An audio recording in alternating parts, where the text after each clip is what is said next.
Welcome to session 4 in our discussion of education, politics, and policy.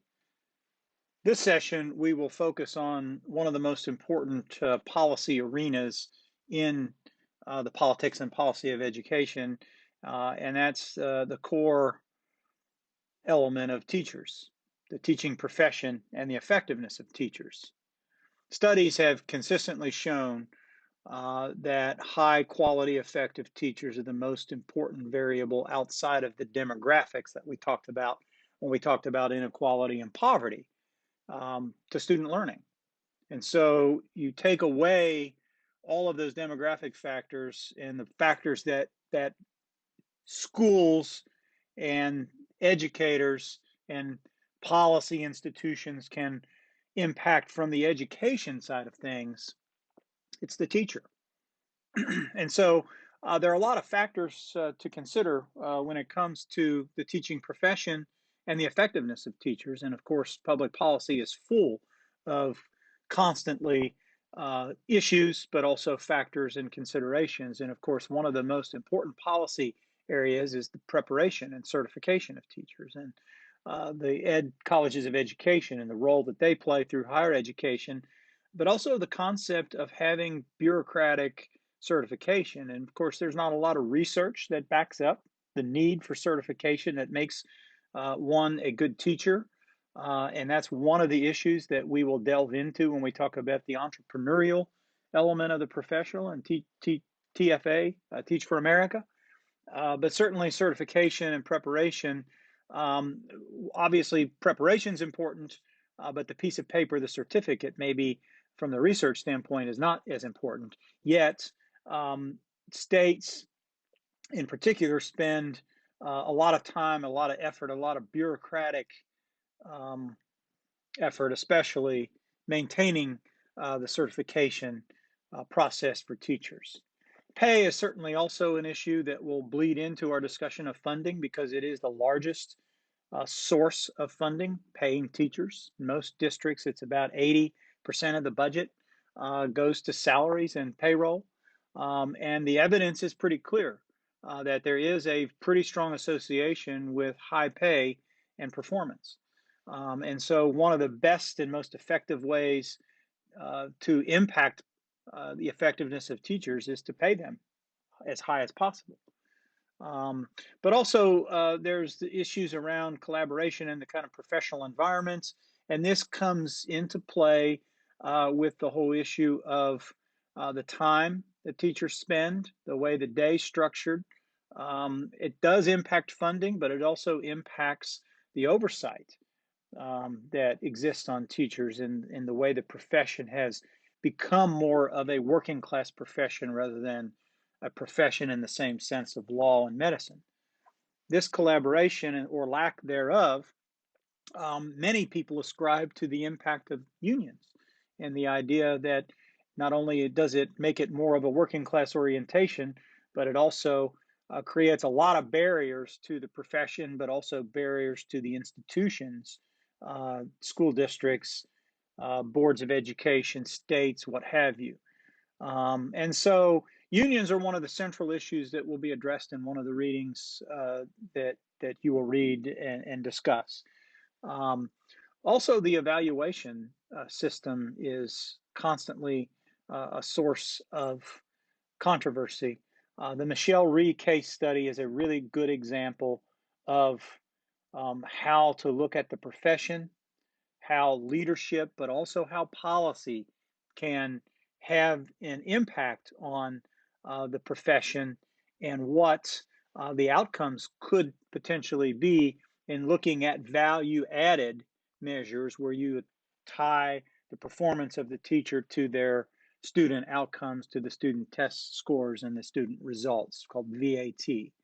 And so, as we delve into these issues, pay attention to, through the case study on Michelle Rhee, the reading on unions, but also as we discuss later on the importance of funding for education, and that really has a very strong impact on pay and working conditions. Um, This slide is a really good example of a slide that talks about the variation in teacher quality. And so it is a really good way to back up, and it's all the studies, many of the studies that have been conducted to focus on the impact of teacher quality on reading and math scores. And you can see on average, teachers are responsible for about 12% improvement. High quality teachers, 12% improvement in reading and 17% improvement in math. And again, relative to values like parent education, parent income, zip code where they live, which have much larger impacts on student learning, but yet teaching is the largest impact of the items that can be controlled by the school district. This is an interesting look at the impact of experience and noting that teachers generally peak in their performance right around the year 16, 20, and they begin to decline. And so in reading, it's even a little earlier than that. Math, you can see.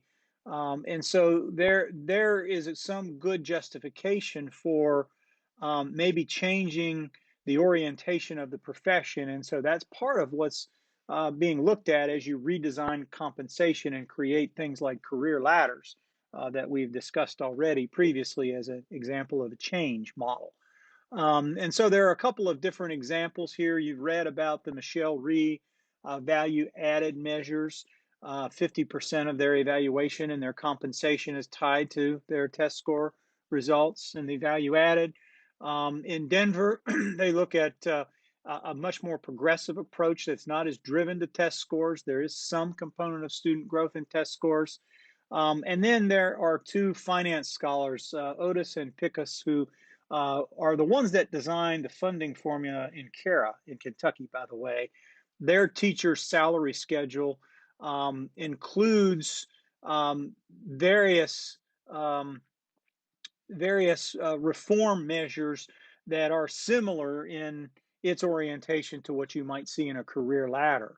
And so these different elements of compensation might include base salary, but also variable pay based on things like increased education, and then also benefits and career opportunities where the career ladder comes in, and working conditions, perhaps paying people more to teach students that maybe are a threat to the teacher, like behavior disorder students.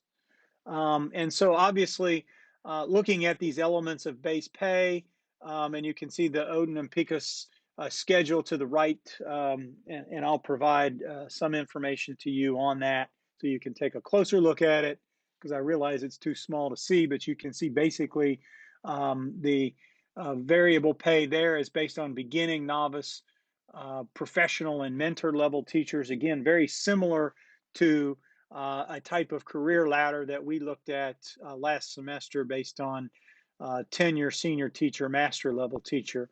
And so, you know, with these different variables, you have opportunities to look at changing the compensation model.